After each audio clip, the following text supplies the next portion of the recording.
असताना लहानगी भागीरथी आली, धुळपाटी त्या काळामध्ये होती, धुळपाटी घेऊन महाराजांकडे आली आणि म्हटली मला उजळणी शिकवा. म्हटले आईकडे जा, आई मारते, आई स्वयंपाक करते, तुम्ही शिकवा. तुकोबराय म्हटले हरकत नाही, मी शिकवतो. मग ही धुळपाटी तुकोबरायांनी घेतली आणि लहानग्या भागीरथीला उजळणी काढायला शिकवायला सुरुवात केली. म्हटले बघ हा एक काढ, अशा प्रकारे एक काढ, तुला काही एक काढता येत नाही. मग तुकोबराय हाडाचे शेतकरी होते. त्यांनी म्हटले मी ज्यावेळी शेतामध्ये जातो त्यावेळी तुझी आई मला भाकरी बांधून देते, बरोबर आहे? म्हटले हो. मग काय कर, या धुळपाटीवरती तू काय कर, भाकरीचं चित्र काढ. त्या लहानग्या भागीरथीनं असं सुंदर असं गोड भाकरीचं चित्र काढलं. म्हटले ही आपली भाकरी आहे आणि या भाकरीचं आपल्याला राखण करायचंय.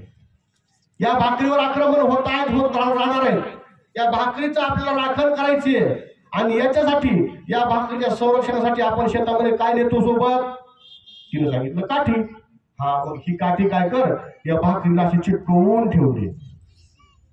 बरोबर त्या भाकरीला चिटकवून अशी रेग ओढली आणि एक तयार झाला.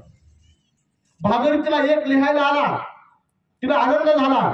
तुकोबराय म्हटले बाळा तू आता शिकली, एक लिहायला शिकलास, आता याच्या पुढे ते सांगणार आहे ते जीवनाचं तत्वज्ञान आहे.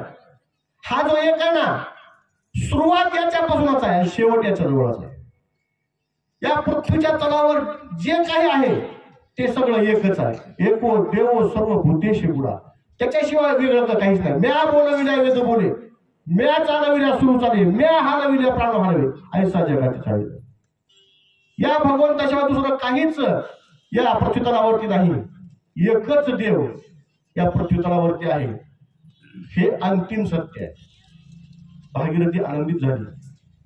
तेवढ्यावर तुकोबराय थांबले नाहीत.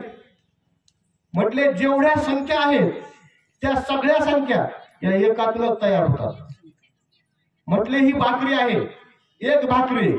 मी शेतामध्ये गेलो, जेवायला बसणार आणि एक पाहुणा आला, मी काय करायला पाहिजे?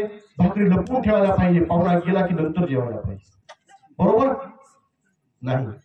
त्या भागीरथीने उत्तर सांगितलं, त्या पाहुण्याला अर्धी भाकरी द्यायला पाहिजे आणि आपण अर्धी खायला पाहिजे.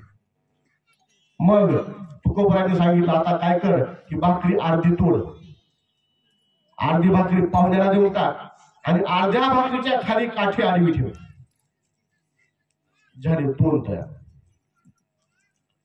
असेच तीन भाकरीचे दोन तुकडे कर, एक वर एक खाली लाव, तीन. एका मधून